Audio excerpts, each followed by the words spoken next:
नमस्कार साथियों, आप सभी का स्वागत है अध्ययन के प्लेटफॉर्म पर। मैं प्रशांत सर, दिल्ली मुखर्जी नगर से। आज मैं बात करूंगा आपके बीच में 10 करंट अफेयर्स के बारे में। इस वीडियो को आप लोग शुरू से एंड तक देखिएगा, क्योंकि 10 करंट अफेयर जो है बहुत इंपॉर्टेंट है। इस प्लेटफॉर्म के माध्यम से अब डेली 10 से 15-20 क्वेश्चंस आपके बीच में लेकर आऊंगा, जो बहुत इंपॉर्टेंट होगा। जैसे आप सबको पता है कि बिना करंट अफेयर्स के सिलेक्शन होना बहुत मुश्किल है। चाहे कोई भी एग्जाम दीजिए, वनडे से लेकर यूपीएससी तक, सब में 10 से 15 क्वेश्चंस जो हैं करंट अफेयर्स पूछे जा रहे हैं। यहाँ यूपीएससी 30 क्वेश्चन पूछते हैं, पीसीएस 30 क्वेश्चन पूछते हैं, वनडे में 5 से 10 क्वेश्चन पूछते हैं। चलिए बात करते हैं। पहला क्वेश्चन है यहाँ पे, हाल ही में माउंट एबू ज्वालामुखी फटा है, यह किस देश में है? यह किस देश में है? तो ऑप्शन आपके सामने 4 है। जापान है, इंडोनेशिया है, इक्वाडोर है, न्यूजीलैंड है। तो याद रखिएगा हमारे प्यारे बच्चों, माउंट ईबू जो ज्वालामुखी विस्फोट हुआ है वो इंडोनेशिया में विस्फोट हुआ है। 4000 किलोमीटर, 4000 मीटर तक देखा जाए, 4000 मीटर तक जो है इसका विस्तार देखने को मिलता है ऊपर तक, जहां जलवाष्प की मात्रा, CO2 की मात्रा, SO2 की मात्रा काफी मात्रा में यहां से निकला है इंडोनेशिया से। ठीक है, कुछ लोगों को यहां से सुरक्षित स्थानों पर पहुंचा लिया गया। कब? ये 11 जनवरी को यह ज्वालामुखी विस्फोट हुआ है, कहा इंडोनेशिया में। ये वेरी इंपॉर्टेंट क्वेश्चन है, क्योंकि प्रकृति से जुड़े हुए, नेचुरल से जुड़े हुए जो भी करंट अफेयर्स होगा वो सारे इंपॉर्टेंट होंगे। एक बार और बताइए, क्या जापान में ज्वालामुखी है? तो ध्यान दीजिएगा, जापान को ही तो कहा जाता है ज्वालामुखी का घर। जापान को क्या कहा जाता है? ज्वालामुखी का घर कहा जाता है। यहां पे ज्वालामुखी है जापान में, उसका नाम है फ्यूजियामा। फ्यूजियामा, इस बात को ध्यान दीजिएगा। आपने बहुत और सुना होगा कि जो प्रशांत महासागर है, इसको क्या कहा जाता है? प्रशांत महासागर जो है, इसको क्या कहा जाता है जानते हैं? इसको कहा जाता है रिंग ऑफ फायर। क्या कहा जाता है? रिंग ऑफ फायर कहा जाता है। ध्यान, ठीक है। तो प्रशांत महासागर जो भी कोस्टल एरिया है, वहां पे देखा जाए बहुत अधिक मात्रा में ज्वालामुखी विस्फोट होता है। ठीक है, इसलिए इसको कहा गया रिंग ऑफ फायर। एक बात बताइए, क्या इक्वाडोर में भी यहाँ पे ज्वालामुखी है? जी हाँ, याद रखिए, इक्वाडोर में भी जो ज्वालामुखी है उसका नाम है कोटापेक्सी। उसका नाम है कोटापेक्सी, ध्यान में रखिएगा। ठीक है, आपको पता है इक्वाडोर की राजधानी क्या है? तो याद रखिएगा, इक्वाडोर की राजधानी है क्योटो। ठीक है, क्योटो। और यहाँ पे जो करेंसी चलता है, यहाँ पे करेंसी चलता है डॉलर। क्या चलता है? डॉलर। इस बात को ध्यान रखना है, राइट? समझ में आया? देखिए, यहाँ पे न्यूजीलैंड है। क्या आप लोग बता सकते हैं न्यूजीलैंड की राजधानी का नाम क्या है? तो याद रखिए, न्यूजीलैंड की राजधानी का नाम है वेलिंगटन। ठीक है, तो आपको पता है वेलिंगटन नाम के हमारे भारत में कोई वायसराय थे? जी हाँ, वेलिंगटन नाम के हमारे भारत में एक वायसराय थे, जो 1931 से लेकर 1936 तक भारत के वायसराय रहे थे। ठीक है, यहां तो समझ में आया? तो मैं बताऊं दूं, ज्वालामुखी जो होता है हमारे प्यारे बच्चों, वो तीन प्रकार के होते हैं। एक होते हैं सक्रिय ज्वालामुखी, एक होता है सुषुप्त ज्वालामुखी, एक होता है मृत ज्वालामुखी। एक क्वेश्चन मैं आपसे पूछूं, क्या हमारे पूरी इस पृथ्वी पर कुल सक्रिय ज्वालामुखी कितने हैं? तो याद रखिए, हमारी पृथ्वी पर टोटल सक्रिय ज्वालामुखी, एक्टिव वोल्केनो 500 हैं। क्या आप मुझे बताइए, भारत में कोई ज्वालामुखी है? जी हाँ, याद रखिएगा, भारत में जो सक्रिय ज्वालामुखी है, भारत में 2 ज्वालामुखी हैं। एक है सक्रिय ज्वालामुखी, उसका नाम है बेरन। और एक ज्वालामुखी और है जो अंडमान निकोबार में है, ये भी अंडमान निकोबार में है, उसका नाम है नारकोंडम। इस बात को ध्यान रखना है। ठीक है, यहां तक समझ में आ गया? चलिए नेक्स्ट क्वेश्चन पे चर्चा करते हैं। अगला क्वेश्चन हमारे प्यारे बच्चों, क्वेश्चन नंबर 2 है, कहता हाल ही में पंजाब किंग्स ने किसे IPL 2025 के लिए अपना कप्तान नियुक्त किया है? तो आप लोग बताइएगा फटाफट, इसका आंसर क्या होगा? तो हाल ही में पंजाब किंग्स ने किसे IPL 2025 के लिए अपना कप्तान नियुक्त किया है? आप लोग इसका आंसर दीजिए फटाफट कमेंट बॉक्स में। ऑप्शन है Shreyas Iyer, Glenn Maxwell, Marco Jansen, Marcus Stoinis. तो बताइएगा आप लोग इसका आंसर क्या होगा? तो मैं बता दूं, इसका आंसर हमारे प्यारे बच्चों, श्रेयस अय्यर जो हैं, ये आईपीएल पंजाब किंग्स ने IPL 2025 के लिए से कप्तान चुना है। तो मैं बता दूं, IPL की शुरुआत भारत में कब हुई? तो आईपीएल की शुरुआत कहा जाता है भारत के अंदर में 2008 से हुई। किसके द्वारा स्थापना की गई थी? तो याद रखिएगा भारत में बीसीसीआई के द्वारा स्थापना की गई थी। तो बीसीसीआई की स्थापना कब हुई थी हमारे प्यारे बच्चों? 1928 को हुई थी, 1928 को हुई थी। तो आईपीएल दैट मींस कहा जाता है 2020 मैच की तरह होता है, ये 2020 मैच की तरह होता है, ठीक है, 20 ओवरों का मैच होता है, ठीक है। ये था हमारे प्यारे बच्चों पंजाब किंग्स ने आईपीएल के कैप्टन किसे नियुक्त किया है? तो क्या बोलेंगे? श्रेयस अय्यर, श्रेयस अय्यर। याद हुआ? तो आपको साथ साथ मेरे साथ याद करते रहिएगा। अगला क्वेश्चन देखिए, क्वेश्चन नंबर 3 है। क्वेश्चन नंबर 3 कहता है हाल ही में भारत के क्लीन टेक मैन्युफैक्चरिंग प्लेटफॉर्म किसने लॉन्च किया है? तो ये ऑप्शन आपके सामने, अमित शाह, राजनाथ सिंह, जेपी नड्डा, पीयूष गोयल। तो मैं फिर रिपीट करता हूं क्वेश्चन को।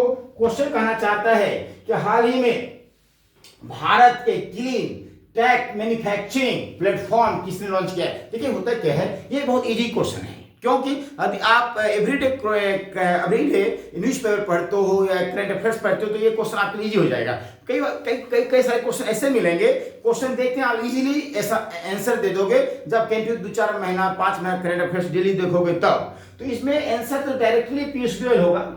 पीयूष गोयल, क्योंकि पीयूष गोयल कौन है वर्तमान में? पीयूष गोयल वर्तमान में उद्योग मंत्री, इस बात को ध्यान रखना है। और ये राज्यसभा के सांसद हैं। पीयूष गोयल जो है ये राज्यसभा के सांसद हैं, इस बात को ध्यान रखना है आपको। सांसद हैं, राज्यसभा के सांसद हैं। तो पीयूष गोयल के बारे में आपको पता होना चाहिए। वर्तमान में ये उद्योग मंत्री हैं, इनके द्वारा जो है कौन सा प्लेटफॉर्म लॉन्च किया गया? Clean tech manufacturing. तो आपको पता है पीयूष गोयल के बारे में, ये पहले कौन थे?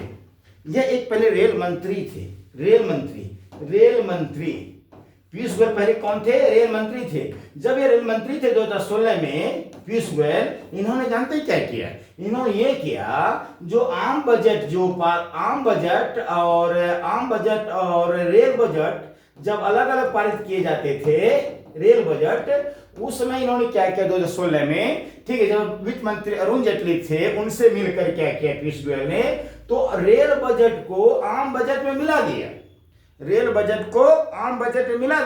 जो 2017 से लागू कर दिया गया है। तो यही भी क्वेश्चन पूछता है कि किस रेल मंत्री के समय रेल बजट को आम बजट में मिला दिया गया? तो क्या बोलेंगे? पीयूष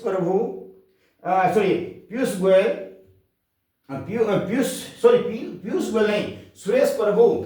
जिस समय रेल मंत्री सुरेश प्रभु थे उस समय की बात करेंगे, सुरेश प्रभु, ठीक है।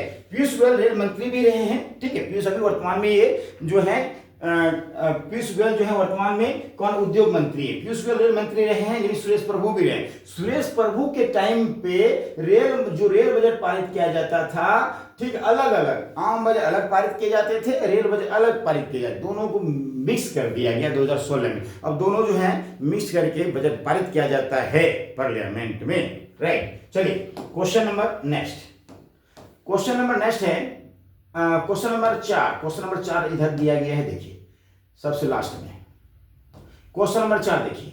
क्वेश्चन नंबर 4 कह रहा है कि हाल ही में इंडियन पुलिस फाउंडेशन का नया अध्यक्ष किसे नियुक्त किया है? हाल ही में इंडियन पुलिस फाउंडेशन का नया अध्यक्ष चेयरमैन किसे अपॉइंटमेंट किया है? विवेक जोशी, ओपी सिंह, अभिनव कुमार और रामेश्वर सिंह। तो याद रखिए हमारे प्यारे बच्चों, इसका आंसर डायरेक्ट आपको याद रखना है ओपी सिंह।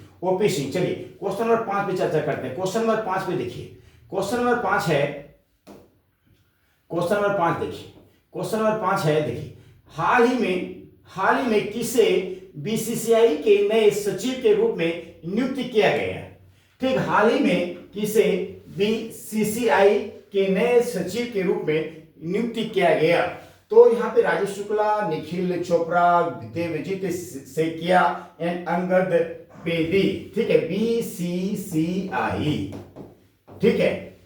तो इसका आंसर आप लोग बताइए कमेंट बॉक्स में फटाफट। बीसीसीआई, राजीव शुक्ला, निखिल चोपड़ा, देवजीत सेकिया, अंगद बेदी, फटाफट आपके पास 10 सेकंड का टाइम है, आप लोग इसका आंसर बताइएगा।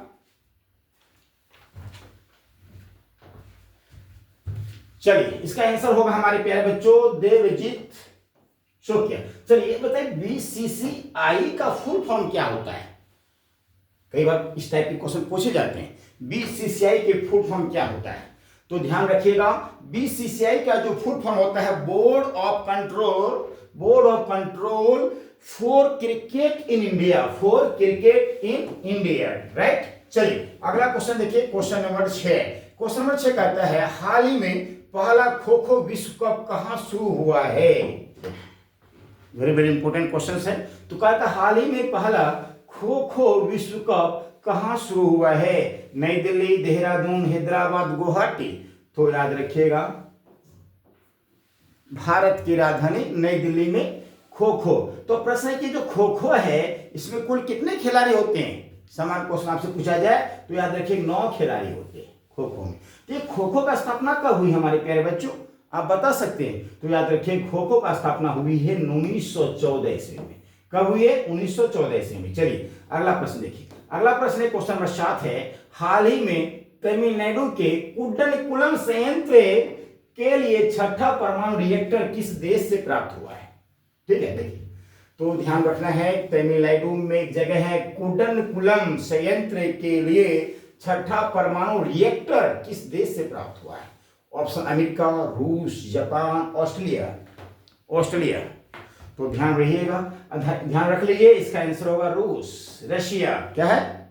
रूस। ठीक है, तो ये बताइए रूस जो है क्षेत्रफल के दृष्टिकोण से जो है आपको पता है पहले पोजीशन पे दुनिया का सबसे बड़ा देश है। कि रूस की राजधानी का नाम बता सकते हैं आप लोग? रूस की राजधानी नाम क्या है? मॉस्को। क्या नाम उसका? मॉस्को। ठीक है, अब प्रश्न है कि रूस में कौन सी मुद्रा चलता है?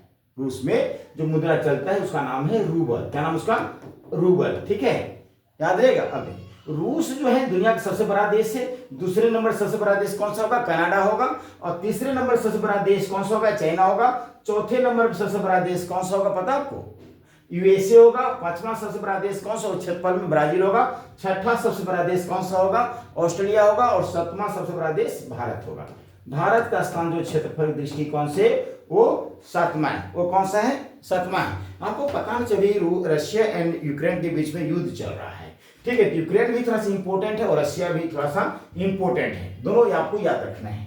चलिए अगला क्वेश्चन है, क्वेश्चन 8 कहता है हाल ही में जोरान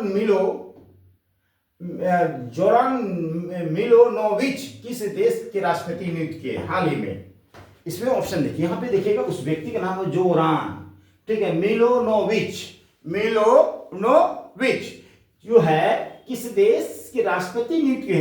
Crimea, Malaysia, Norway and Croatia. तो याद रखिएगा, तो ना तो मलेशिया ना तो Croatia is right answer. Croatia right answer.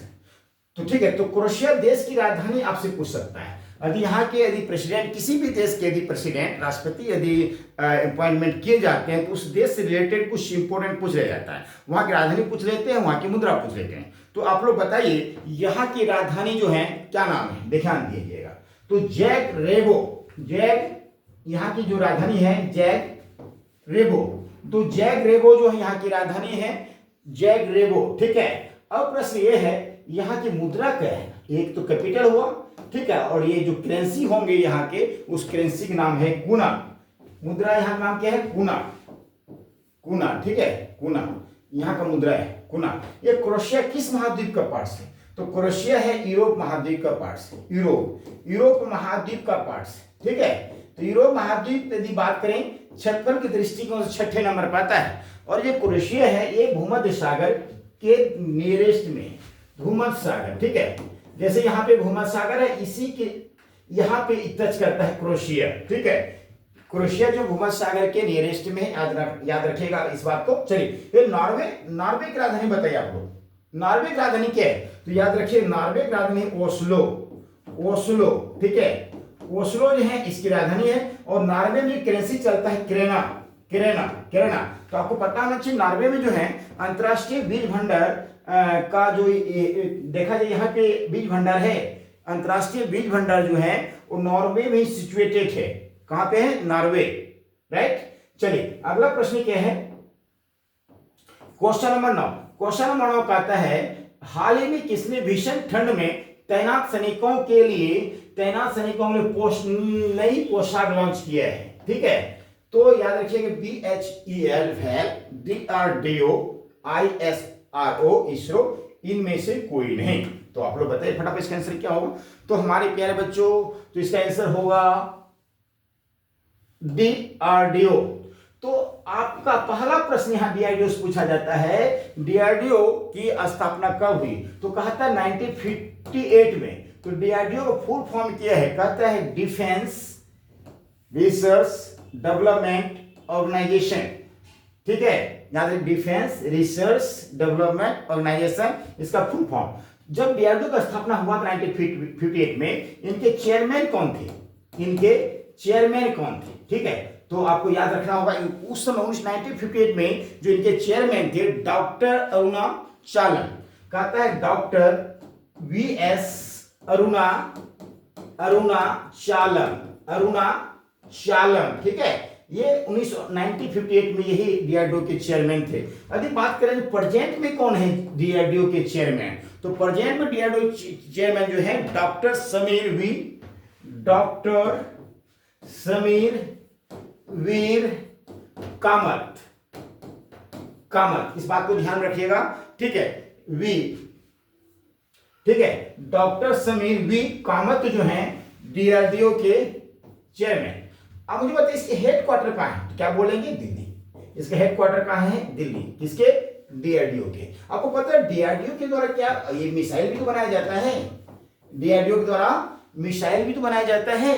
तो मिसाइल का परीक्षण कहाँ होता है हमारे प्यारे बच्चों? आप बताइए मुझे। DRDO मिसाइल परीक्षण कहाँ होता है? उड़ीसा में होता है। कहाँ होता है? उड़ीसा में। अभी जिस आइलैंड से होता है उस आइलैंड का नाम पता है आपको?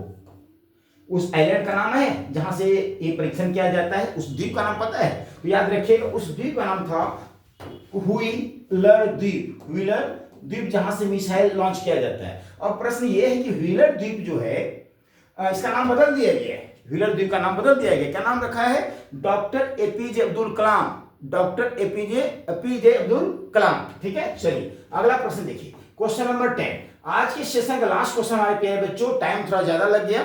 ठीक है, फिर कोशिश करेंगे 10 क्वेश्चन ही एवरीडे डिस्कशन करेंगे, लेकिन विस्तार से करेंगे ताकि आपको क्लास में ही याद हो जाए। हाल ही में निम्नलिखित में से किस स्थान पर अंतरराष्ट्रीय पतंग महोत्सव शुरू हुआ है? तो बहुत इजी क्वेश्चन है। तो ये आप पता है कल जो था कल के बारे में बात करें। हाल ही में निम्नलिखित में किस स्थान पर अंतरराष्ट्रीय पतंग महोत्सव शुरू हुआ है? तो इसमें ऑप्शन है जामनगर, लखनऊ, अहमदाबाद, नई दिल्ली। इसका मतलब आज ही के डेट में हुआ है। तो आंसर होगा गुजरात के जामनगर। नहीं, गुजरात नहीं, तो अहमदाबाद। क्या बोलेंगे? अहमदाबाद। तो गुजरात के अहमदाबाद कहा जाता है। ये जनवरी के 14-15 तारीख को यह महोत्सव मनाया जाता है। तो अभी इस साल जो पार्टिसिपेट किए हैं, कहा जाता है पार्टिसिपेट में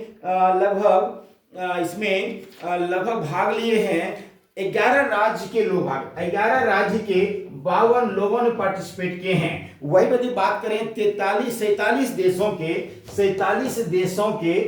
143 लोग भाग लिए हैं। 47 देशों के 143 लोग पार्टिसिपेट किए हैं पतंग महोत्सव।